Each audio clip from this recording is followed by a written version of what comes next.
Bonjour, bienvenue dans ma chaîne, mon nom c'est Gisèle. Alors voilà, n'oubliez pas de liker la vidéo, partager la vidéo et surtout abonnez-vous. Ok, c'est très important, vous likez la vidéo. Alors aujourd'hui, je vais vous parler de l'histoire de cette infirmière euh, en Angleterre qui a été condamnée à une prison à perpétuité en août, le 21 août. Ok, elle a été condamnée à perpétuité. Pourquoi? Qu'est-ce qui s'est passé? C'est que cette femme-là, elle tuait les nouveau-nés. Elle enlevait la vie aux nouveau-nés au Royaume-Uni. Et tu te demandes, je vais vous lire l'article, hein? Tu te demandes, mais qu'est-ce qui peut se passer dans la tête d'une infirmière qui s'acharnait contre les nouveau-nés, hein? Ça s'est étalé sur plusieurs mois et à un moment donné, on s'est dit, mais les médecins ont constaté que ce n'était pas normal. Que tel enfant qui était en bonne santé, cet enfant n'était pas dû pour mourir. Il n'y avait aucun indice qui laissait croire que cet enfant allait mourir. Et c'est comme ça que, par élimination, ils ont commencé à regarder quand l'événement survient, qui travaille. Et c'est comme ça que, par élimination, ils se sont rendus compte que chaque fois, quand c'est cette fille-là qui travaille, c'est à ce moment-là que les enfants meurent. Et on a constaté aussi que quand elle va en vacances, il n'y a aucun enfant qui meurt. Ok? Elle ne savait pas qu'on la traquait. Alors, je vais vous lire un peu l'histoire de cette femme-là, cette infirmière britannique. C'est terrible ce qu'elle a fait, cette femme-là. C'est vraiment terrible.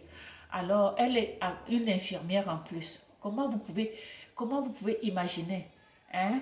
Elle s'appelle Lucy Letby. Elle a été condamnée donc, à une prison sans libération possible pour les meurtres de 7 nouveaux-nés. Une peine d'une sévérité exceptionnelle, hein, à la hauteur de l'effroi provoqué par les gestes qu'elle a posés. Ok? Vraiment, dans l'histoire du Royaume-Uni, c'est du jamais vu. Du jamais vu. On se demande, une infirmière, quand tu es malade, tu vas à l'hôpital, tu te dis, oh, je peux rentrer chez moi, mon enfant est dans les mains d'une infirmière. Jamais. Avec des histoires comme ça, vous, maman, restez auprès de vos enfants à l'hôpital. On n'est pas à l'abri, ok? On n'est pas à l'abri. Ok, donc elle était âgée, donc cette femme-là, elle est âgée de 33 ans, ok? Et elle travaillait dans cet hôpital-là depuis plusieurs années, ok? Et le tribunal donc a constaté, l'a condamnée donc pour le meurtre de 7 nouveaux-nés prématurés et de 6 tentatives de meurtre dans l'hôpital où elle travaillait. Voilà. Et tu te dis, quand tu regardes sa photo, tu te dis, mais le juge a dit, vous avez agi d'une manière totalement contraire aux instincts humains normaux, qui sont de prendre soin des bébés, et en violation flagrante de la confiance que tous les citoyens accordent aux professionnels de santé. Comme je vous dis, tout le monde fait confiance aux infirmières. Tu ne peux même pas t'imaginer qu'une infirmière peut poser des gestes aussi horribles, vraiment. C'est en raison de cette gravité-là qu'on lui a donné une prison à vie, à perpétuité. Ok, et quand vous la voyez, même les yeux de la fille, on voit qu'elle a un sang-froid. Tu te dis, mais pourquoi elle faisait ça? Hein? On la décrit comme étant une femme froide, calculatrice, cruelle et tenace. Ça, ce sont dans les mots qu'on a utilisés pour la décrire. Hein? Et on a constaté, les meurtres là ont commencé, ça a débuté en octobre 2022. Elle travaillait dans l'unité, elle était aux soins intensifs en plus de l'hôpital où elle travaillait, hein, dans le nord-ouest de l'Angleterre. Vous vous rendez compte? Et les meurtres ont eu lieu donc entre juin 2015 et juin 2016. Hein? On a commencé, c'est en octobre 2022 seulement. Vous voyez, toutes les années, tout ce temps où ça s'est passé, de 2015, juin 2015 à juin 2016. Et ce qu'elle faisait, notamment, elle injectait de l'air, hein, par intraveineuse au nouveau-né prématuré. Donc, elle utilisait même leur sonde nasogastrique. Vous savez, souvent, quand l'enfant ne peut pas manger, on lui met la sonde. On lui met la nourriture et ça passe par là, ça va directement. Donc, elle mettait de l'air en surdose ou bien elle mettait dans du lait dans leur estomac. Vous vous rendez compte? Elle met de l'air. L'enfant, disons, l'enfant a un soluté, elle va injecter de l'air. Cet air-là qui va aller créer l'embolie. Vous vous rendez compte? Tu te dis, mais pourquoi une infirmière peut faire ça? Qu'est-ce que le bébé lui a fait? Hein? Qu'est-ce que le bébé lui a fait? Hein? Elle attaquait le bébé après le départ. Parce que les parents, vous savez, souvent en pédiatrie, les parents restent au chevet de leurs enfants. Et comme je vous ai dit au départ, tout parent fait confiance à une infirmière. Quand l'infirmière, ton infirmière régulière est là, tu te dis, ben, je peux partir, je peux aller me promener, je peux aller faire une sieste. Elle est là. Et elle attendait. Dès que le parent partait, et c'est là où elle se mettait, elle prenait la seringue et puis elle injectait de l'air. Alors, quand l'infirmière responsable s'éloignait donc, ou la nuit quand elle était seule, ça c'est le moment où elle agissait.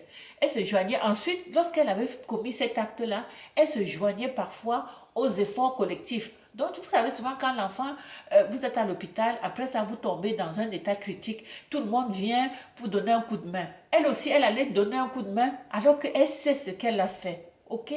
C'est terrible. Et elle se permettait même d'aller réconforter les parents, hein, qui venaient de subir le décès de leur enfant. C'est vraiment, c'est quelque chose que on ne peut même pas s'imaginer. Donc, lors du procès, il y a une mère qui a raconté que elle était revenue donner du lait. Un jour, cette maman-là, elle était partie, ok? Mais elle est revenue quelques minutes après. La fille ne s'attendait pas à ce que cette maman revienne. Et la maman a raconté au procès que elle est revenue ce jour-là pour donner du lait à un de ses jumeaux. Voilà, prématuré, c'était en 2015. Et elle a entendu l'infirmière, entendu en train de hurler. Et elle a découvert par la suite donc du sang autour de la bouche de son nouveau-né qui était né prématuré. Vous comprenez ça? Vous savez, souvent d'enfants prématurés, on les intubé. Elle a entendu la femme qui était en train... Vous savez, la torture qu'elle a dû faire subir à ces enfants-là, ok? Et donc, quand elle a vu ça, la femme, la fille l'a rassurée. La fille l'a rassurée en disant non, non, c'est pas grave, c'est seulement ressorti, je vais nettoyer et tout. Et alors que elle savait ce qu'elle avait fait. Ok. Donc, tout ça seulement pour vous dire que dans la vie, les anges, est-ce qu'on peut parler encore des anges quand c'est comme ça? Parce qu'une infirmière, on l'a considérée comme un ange. Regardez ce qu'elle a fait, cette Lucie Letby. Voilà, quelque chose à ne même pas s'imaginer. Et j'espère que vous allez continuer à faire confiance en votre infirmière. Mais vous, comme maman, même quand vous êtes à l'hôpital, quand on donne un médicament à votre enfant, il faut ouvrir les yeux et demander toujours qu'est-ce qu'on est en train de donner à votre enfant, ok? Ne faites pas confiance aveugle parce que les gens se trompent aussi. Cherchez, ne venez pas seulement à l'hôpital, vous ne savez même pas ce qu'on donne à votre enfant. Quand vous êtes à l'hôpital avec votre enfant, demandez toujours qu'est-ce que vous êtes en train de lui donner. Qu'est-ce que ça fait? Je veux voir. Est-ce que je peux voir? N'ayez pas honte de demander parce qu'il y a des gens qui n'aiment pas que vous posez des questions. Posez des questions et regardez et voyez vous-même avec vos yeux. Ok? Parce que souvent, il y a des erreurs qui sont commises et si tu n'as pas été vigilant, c'est déjà trop tard. Ok? Donc, c'est le conseil que je peux donner à toute maman, à tout parent, de s'intéresser à ce qu'on donne à son enfant comme traitement. Toujours et toujours. Sur ce, je vous souhaite une bonne journée et à la prochaine. Ciao.